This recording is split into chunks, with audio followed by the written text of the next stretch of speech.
Fantasy beat-em-ups are a type of brawler that I really enjoy. Walking around castles and villages, brandishing your sword and throwing pikes and fireballs at your enemies is always fun. Unfortunately, this is a setting we don't see that often nowadays, with devs preferring the more common urban setting. But on the bright side, there is plenty for us to enjoy. Hello my friends and welcome to The Flying Kick. I am Savino as always, and today we will take a look at 5 fantasy beat-em-ups that are a blast to play. Released in 1992 by Sega, Golden Axe Revenge of Death Adder is the sequel to the acclaimed Golden Axe released 3 years prior. Yes, I said sequel. Despite having released Golden Axe 2 for the Mega Drive 1 year before, Sega decided that in the arcades Death Adder was the true sequel. The game is pretty similar to the original Golden Axe when it comes to the combat, but they added some extra features to make the game even better. To begin with, you have 4 characters instead of 3.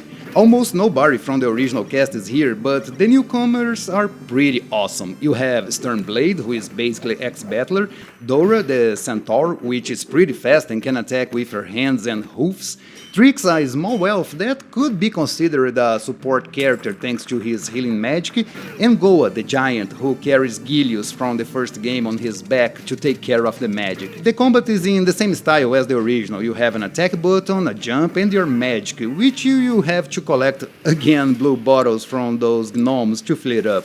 Your attacks are similar from the first game. You bash your enemy in different ways until they die.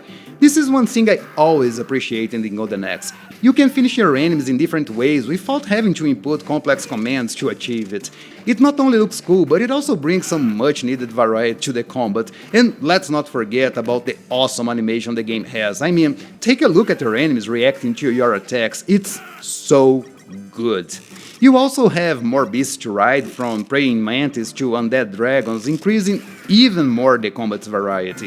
One thing they changed from the first game, and I'm not sure it was for the better, is the magic attacks. Differently from the first one, where you had 3 different levels of magic using different amount of bottles, now you have only one level that requires a certain amount of bottles to be used. It's more limiting than the first game, but to compensate, finding these bottles is now much easier.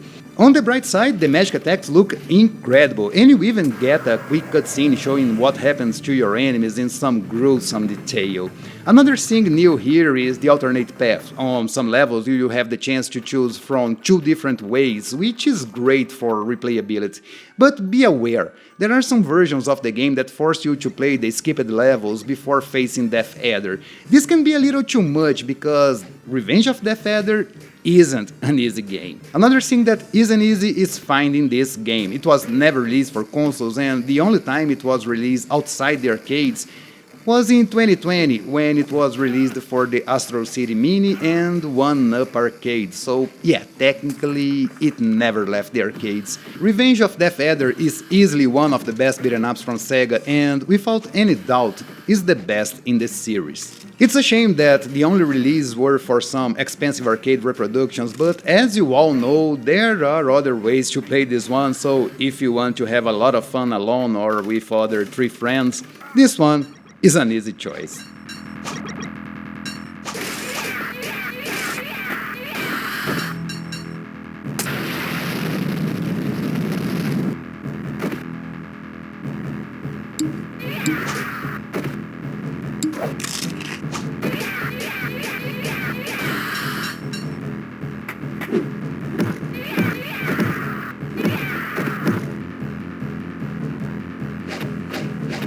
The Age of Heroes Silkroad 2 is a game that I rarely see people talking about. Released in 2001 by Unico Electronics, Silkroad 2 is the Chinese take on the Dungeons & Dragons series released by Capcom a few years prior. And this game is way better than it has any right to be. First, you have 4 characters to pick. You have Kai, the fighter, who is your all-rounder, Shu, the female assassin, who is obviously the fast and weak character, Chamuko, who has an extremely long reach and is pretty strong, and finally Shemu, the wizard, who is terrible at fighting but has some pretty powerful magic. The combat here is extremely satisfying. Not only does your basic combo look and feel amazing, but you also have some extra moves in your sleeves to surprise your enemies.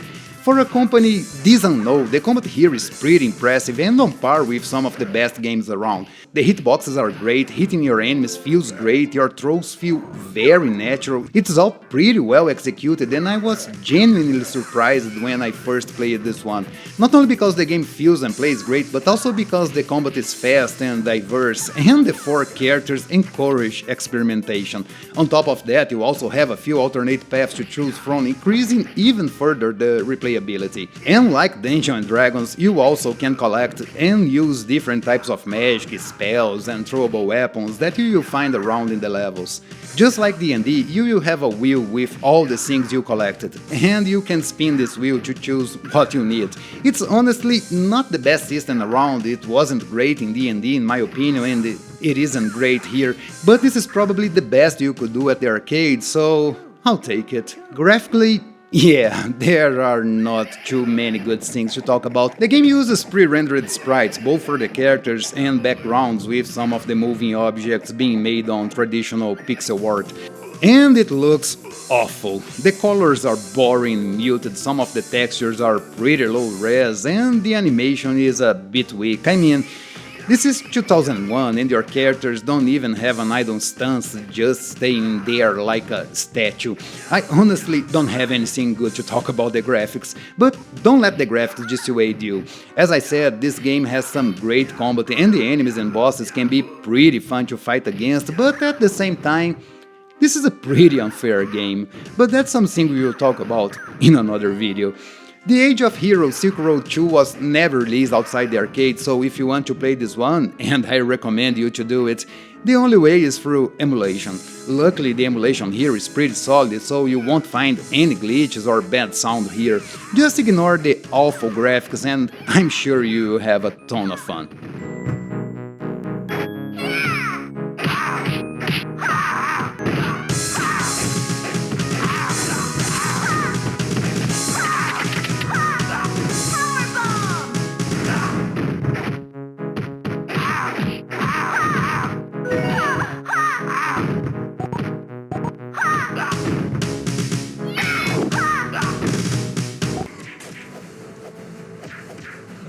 This next game is one that I covered many times here on the channel and honestly is one of the best and most complete beat'em ups we've got in recent years. Developed by 4Fats and released in 2022, Maximus 2 is an awesome take on the genre, mixing elements of classic games like Double Dragon and Golden Axe, but adding their own spin to make things even better. Here you can pick one from 9 unique characters. Yeah, it's a lot of characters, and the best thing here is that none is similar to the other.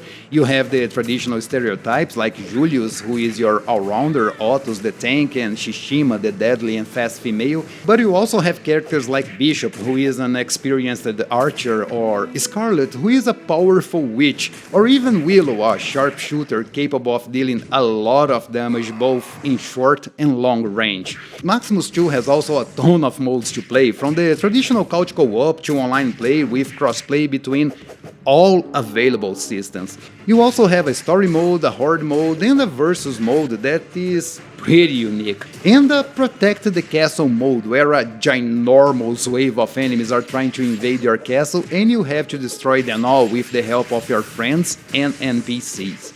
The combat here is exceptional. Not only does it feel great, but you also have a lot of moves at your disposal. From combos to many special attacks, Maximus 2 is a game that encourages you to try everything you got at once to create the most crazy and deadly combos you can dream of.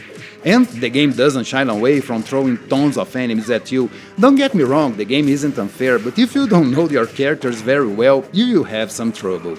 Maximus 2 also adds some RPG elements like levels, skills, and gears to buy. These RPG elements are very well implemented here and will increase the game's replayability since your favorite character can become a completely different beast depending on what you choose as skill and equipment.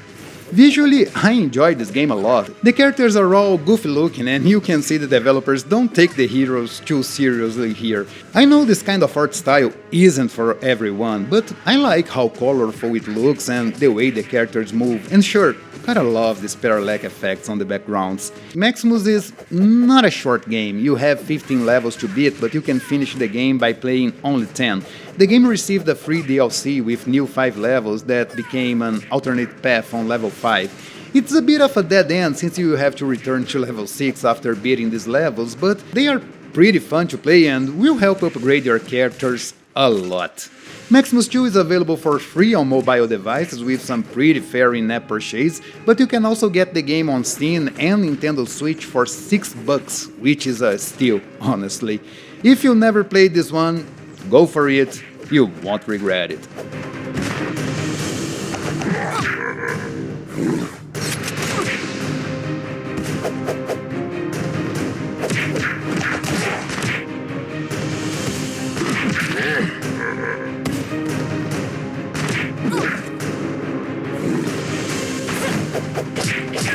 Another game that I already covered here on the channel and I think more people should play is Sacred Citadel. Developed by Deep Silver and released in 2013, Sacred Citadel is a spin-off of the Sacred Action RPG series, a Diablo clone that appeared in the early 2000s. Here you have 4 characters to pick, each one with a pretty nice selection of moves. You have your weak and strong attacks and you can mix and match them to create new combos. There aren't a vast amount of combos here, but what you got here is pretty good and most importantly effective. Like many other fantasy beat-em ups, Sacred also adds RPG elements and loot since it was one of the hallmarks of the series, but the loot here is more for visuals than anything else. You can find maces, sword and axes, and while some of them will have different elemental effects like fire or ice, it won't matter much in the end. What you are really looking for here are big numbers. The combat feels great, it's fast and you have plenty of different enemies to face and huge bosses that are a blast to fight. The game is pretty fast paced with everything running very smoothly and the controls are responsive enough, so all mistakes are on you. You also have a dodge button which will contribute to the game's pace and will be pretty important to keep your health intact, but a word of advice. The dodge is on the right analog stick and you can't change it. You will get used to it, but it's undeniable, it's a pretty baffling choice since the shoulder buttons aren't used. Visually, I agree the game could have been better. The developers opted for a 3D engine with cel-shading shader over everything, and while it doesn't look bad, it doesn't look fantastic either. There are some nice effects here and there that will catch your eye, but honestly, even for 2013, this game was a bit bland visually. I reviewed this game about a year ago and while I wasn't exactly impressed by it at the time, it grew on me after revisiting it this year, especially after playing with my kids. The game doesn't cost too much, so it won't break your bank. You can find it for $10, but you can get it cheaper since you can find it often on sale or bundled with its only DLC, which adds a 50 area to the game. If you've never played this one, I recommend you look for it. It can be found on PS3 and Steam. It was on Xbox 360 too, but I believe the store was closed, I guess? I'm not sure, but I remember reading something about it. Oh yes, the game has online multiplayer, so if you have some friends willing to try something new, here it is.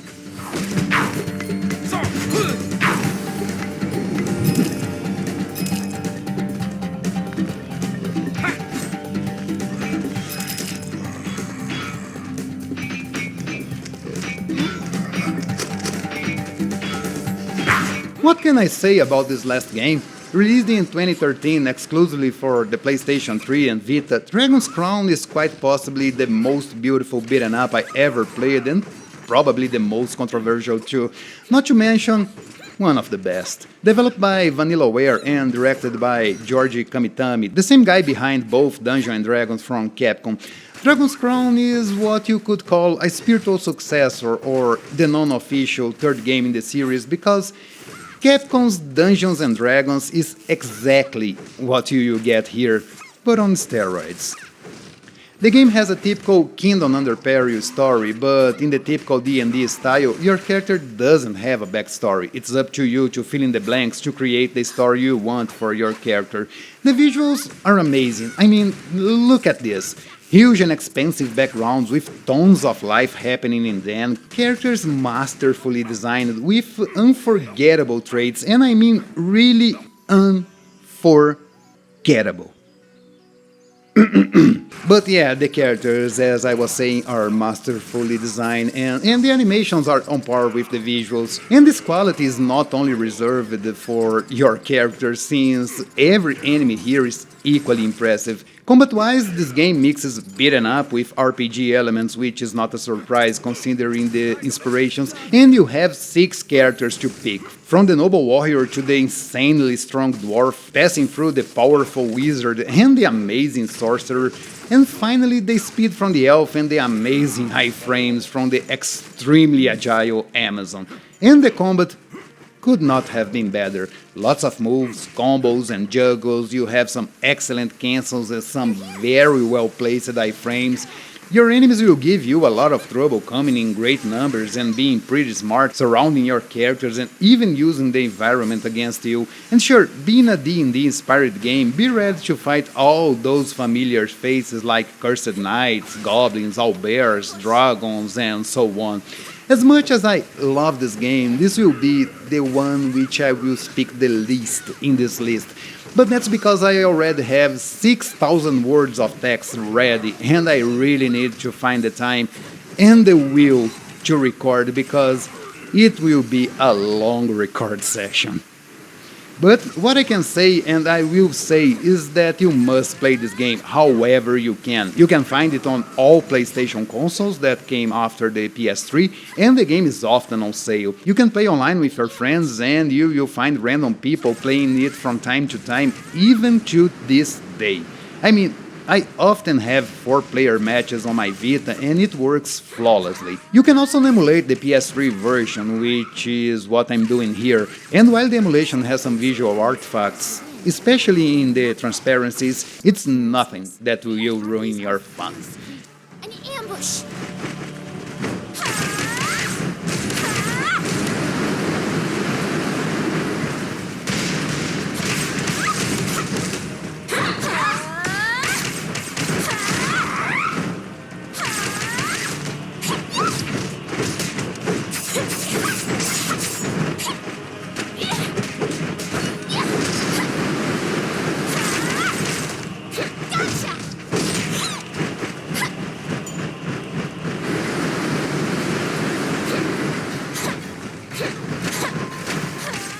And that's it for the video. I hope you find in this list something for you to play, and if you reached this far, don't forget to like and subscribe and leave a comment telling me about your favorite fantasy beat-em ups. I will be back this Saturday with another Saturday morning arcade, this time exploring what SNK did to improve the, at the time, newly born genre.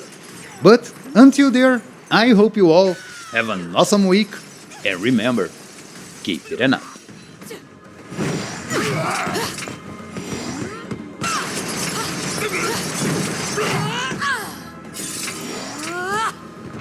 Ah!